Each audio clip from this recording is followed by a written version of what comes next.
بيقولوا دركيديو وشرمال حقا قبر دانيسو طوافو سيمر دوغا بلغني تقيرو دسودور فورتا جوغا ديبادو انت كينو وضيهاي waxaanu joognaa dooxa loo yaqaano biyo guure oo dhinaca bari kaga aadan magaalada Berbera marka xaggan hore loo socdana waxa la gelayaa biyo kulule oo biyaha dabiiciga ah ee buuraha iga dambeeya ka soo dhaca biyahaas oo sanadkoo dhan aan gurin dad fara badan baa goobtan u yimaada in caafimaad ay ka helaan maadaama la rumaysan yahay in biyaha buuraha ka soo dhaca ee dabiiciga ah ee kulul ama diirani ay ka dawan yihiin xanuuno fara badan khaasatan kuwa ku dhaca maqaarka dadka barnaamijkani waxa uu ka yahay barnaamijyo taxana ah oo aanu ku eegi doono goobaha dalxiiska ku habboon ama taariikhiga ee Somaliland kumanaan qof oo qurba joogta Soomaalida ah ayaa sanad walba yimaada magaalooyinka waaweyn ee Somaliland kuwaasoo inta badan isku kooba magaalooyinka waaweyn oo aan ka bixin bal hadda waxaan isku dayi doonaa in dadka faraha badan leh ee magaalooyinka oo inta badan ku kooban aanu tilmaan ka siino goobaha ku habboon in loo dalxiis tago ama loo daawasho tago ee Somaliland iyo goobaha taariikhiga ah maadaama ay nala socdaan agaasimihii wasaaradda ganacsiga iyo warshadaha iyo dalxiiska khaasatan ugu qaabilsan dhinaca dalxiiska iyo khubaro kale oo ka tirsan wasaaradda dalxiiska barnaamijkan horena qaybaha uu ka koobnaan doono waxa ka mid ah dabcan goobtan aanu imika joogno oo weliba hore aanu ugu sii durki doonno ilaa halka biyuhu ay ka soo dhacaan iyo meelo kaloo taariikhiya oo ay ka mid tahay goobta loo yaqaano biyaha dubaar ee biyuhu ay ka yimaadaan la cabaa magaalada Berbera iyo weliba goobo kale oo aan idiin qarinayo oo barnaamijka qaybaha dambe aanu ku soo qaadi doonno oo aniga qudhaydo aanan hore oo arag idinkana aan hubo qaar fara badan oo idinka mid inaanay hore oo arag waxa kale oo isla barnaamijka lagu weheliyay qaar fara badan oo ka mid ah qurba joogta ka kala yimid wadamada Mareykanka Canada iyo Britain oo iyagana dabcan inta barnaamijkan uu inoo socdaan wax ka weydiin doono aragtidooda goobahan soo booqan doono barnaamijkan haddaba aan ku bilaabo goobtan aanu maanta joogno la fahanteeda ee biyo guure waxaana iiga warramaya Maxamed Cabdi Cali oo isagu ah sahamiyaha wasaaradda dalxiiska ugu qaabilsan Somaliland Maxamed aad iyo aad baan ku salaamayaa mar kale goobtan aynu imika joogno ama dooxan maxaa loogu bixiyay biyo guure waxa loogu bixiyay dooxani waa doox habeenkii ayay biyuhu soo bataan dabeedna ilaa baday gaaraan joogtana saasuu ku ahaayo dooxan saas ayaa biyo guure loogu bixiyay markaa biyahaasi habeenkii waxaad moodaysaa inay meel dhaam oo kale oo xagga ilaahiyada ku soo ururaan ama ay dad aan baaris kuma sameeyeen dadkii horeba sameeyeen biyahaas markay buuxsadaan habeenkii bay soconayaan 12 saacadood gabadhaca ayay bilaamayaan oo ilaa badda gaarayaan dadna waa laga faa'iideysanayaa xoolihii beerihii baabuurta xitaa berberiyo kale u dhaaminaysay waa laga faa'iideysanayaa habeenkii markay cadceedu soo baxdana way soo yeelanayaan marka waxaad leedahay iliilada nimka inoo muuqata ayaa habeenkii aad u badanaysa badda gaaraysa marka waxa la dhahaa sheekh halka ku aasanoo sheekh guura la yiraahdo ku duceeyay oo lagu siyaarta halka marka dooxan waa labada doox saddex doox mucjisada ah dooxan oo la biyo guure xagga dambe waa ka biyo kulul iyo biyo qabow isku soo dhacaya kuwaas oo caafimaad ahaan sida hore u sheegtay adoo maqashay loo tago waana goobaha dalxiiska aad ugu qurux badan ee dalkeena Berbera wuxuu 20 kilomitir ilaa 25 kilomitir ugu badnaan ka xiga xagga bariga laakiin sidaan ka warhayo Maxamedow dadku inta badan waxay yimaadaan oo dawo ay u soo doontaan biyahan soo maaha waqtiyada qaboobaha maadaama imka xagaagii aanu ku jirno dad fara badan inooma muuqdaan wax weeyaan xagaagii waxa joojisay dawladda hoose ee Somaliland waayo biyiba aad u sii kululaanaya qofkii oo kulul iyo biyo kulul diirka wax ka yara gaaraan marka caafimaad ahaan ba haddana loo joojiyaa gartay deegaankani maxaa kaloo caan ku yahay marka laga tago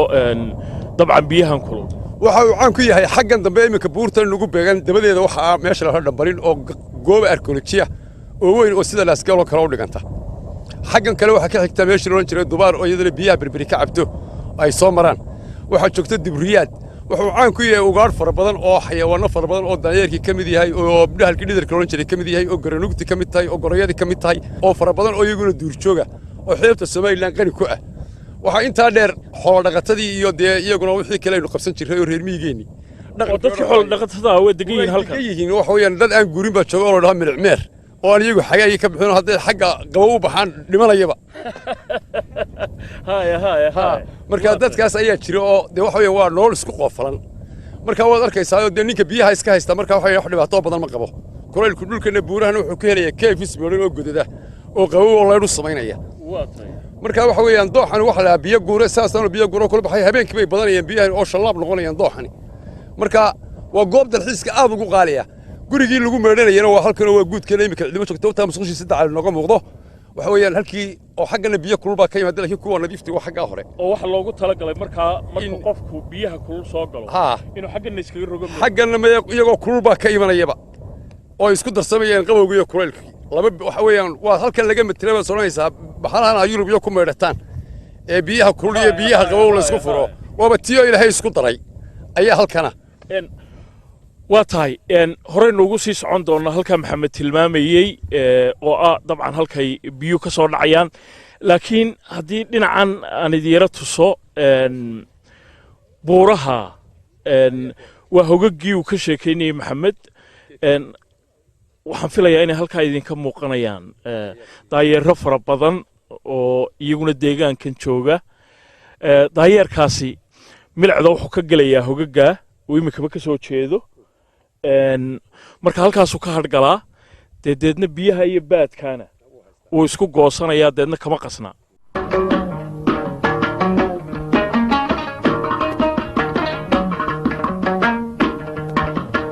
shimbriyahow dabayla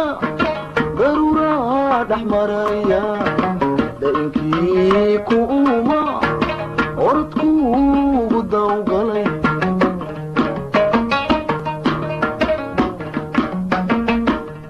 markii aan soo gaarnay halka biyo ay ka soo dhacaan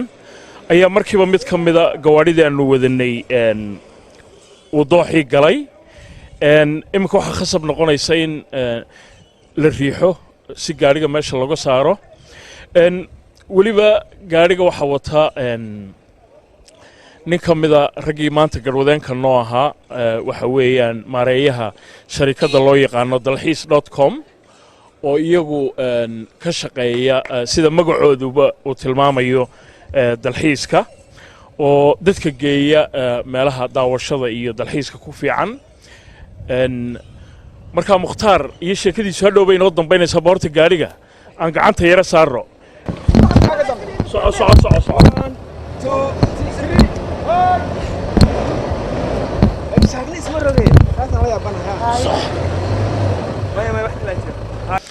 weli waa loo taaglaayahay biyuhu hoosu galay iyo ciiddii dooxa laakiin dee waannu ku khasbannahay in intii karaankayaa aanu isku dayna inaannu ka saarro ilaahayna waa noo sakhiri doonaa sidaan filayo kulul yihiin gaadhigana aad doonaysa inaad meesha ka saarto cagahana aad biyo karaya kula jirto ciyaar maaha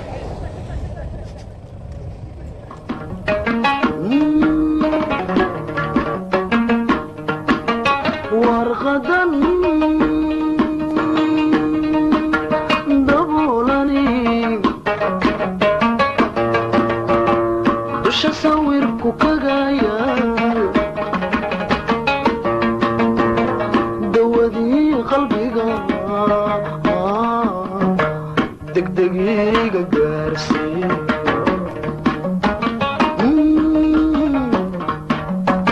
qoladii kale gaadhigaannu kaga nimi oo weli ay ka qodayaan dooxii uu galay maxamed cabdi cali baannu wada soconnaa waxaannu ku soconnaa halka biyaha kulul iyo kuwa qaboobay ay ku kulmaan maxamedow biyahani horta markooda horeba xaggee ka yimaadaan biyahani waxay ka yimaadaan calweyn oo ah buurtan saad arkaysaa buurtani waa booyad waad arkaysaa sidii jambiyada uga soo daadanayeen biyuhu markaa biyaha xag buurtan rilaabkeeda shisho oo calweyn la yidhaahdo ayay ka soo baxaan biyahaasi waa biyihii ilaa buurta shiikh iyo biyooley meesha la yidhaahdo soo mari jiray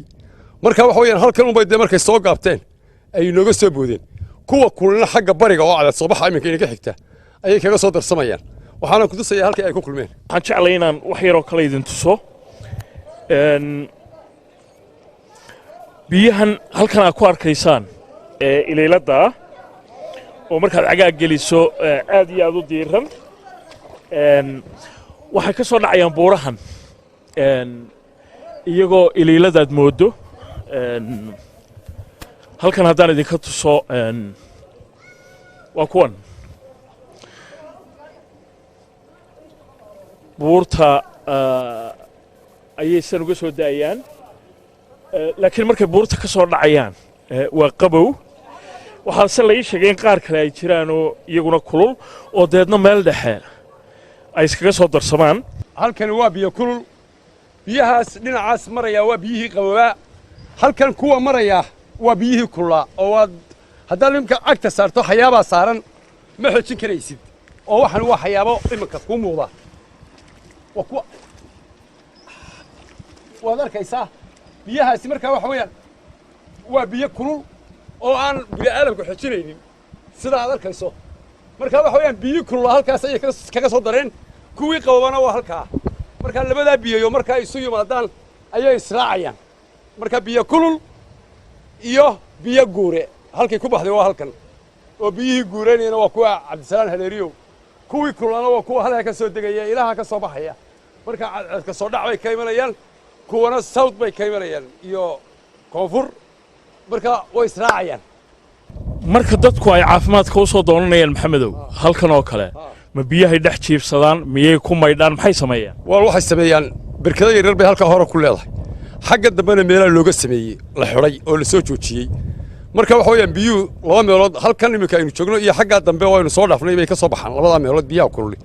iyo kuwa qabo oo isku darsama marka waxa weeyaan inta biyahan moos loo sameeyey oo la yara xaadho laysu ururiyey ayaa biyahaasoo dee soconaya haddana oo diiran ayaa qofku gelaya oo jidhkiisoo dhan qarinaya oo la badiyo la kaydiyey ayaa kuliqaya marka waxay ka sii ficnaan sida biyo kulul marka intee leg baa lagu jiraya walaal madaxa horta laguma horraysiiyo inta kale jidhkaad gelinaysa dabeedna madaxa waxaa kaa boodaya qiiq aanad malaynaynin oo aad u badan markaa rootiisamkii iyo jidharhkii iyo xitaa jibanka dadka qaba waxaa la yidhahdaa way marka ay galaan bay qaylo ku dhufanayaan oo in badan baa arko halka laga gurayo marka waxa weeyaan waa nimco ilaahayna siiyey oo u baahan sida dad intee leeg baa daweynta mooyaane dalxiis ahaan u yimaada ogaanta maxamedow walaalo dalxiisku run ahaantii aad buu yaryahay waayo ma badna dadka dalxiiska u yimaada halkan waayo waxay u baahan tahay in laga shaqeeyo oo dadka reer berbere ee berbere jooga iyo dawladda iyo inji-ooyadan yaryar sida inji-oogan iminka aynu halkan ku xayaysiinayno dhammaantood inay baraan dadka oo dhulka goobaha dalxiiska ay baraan oo keenaan baa horta marka hore ka horraysa barashada ka horraysa marka barashadii dadkaa ku liidata laakiin dadka caafimaadku ilaa boosasay uga yimaadaan xamar bay uga yimaadaan ayaa dadkiisu halkaa yimaadaan 1,000 qof baa isugu imanaya mararka qaarkood xilliga qaboobaha sida idiin muuqatana buurahan gebigooduba waa dhagax cilmiga ilaahay waa cajiib weeye waxa weeye buuro dhan oo dhagaxa oo xabad ciida aan lahayn oo biyahaasina haddana ka socdaan inkastoo biyaha badankoodu sidaa maxamed tilmaamayey xaggaa hore ay ka yimaadaan haddana buur walba markaad eegto saasoo kale biyuu uga socdaan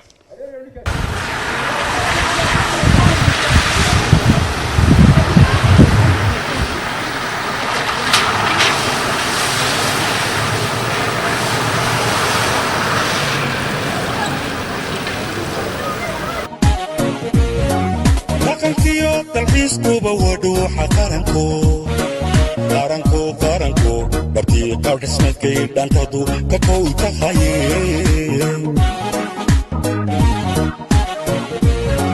dhaqankiyo dalxiiskuba wadhuuxa qaranko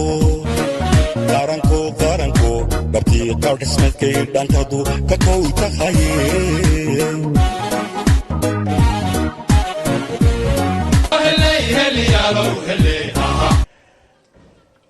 biyahan buurta ka soo daadanayaan ku yara qabowsannay halkan aanu soo hadhgallay waxaanu ku soo noqonnay halkii gaadhiguu nagaga jiray meel ku dhow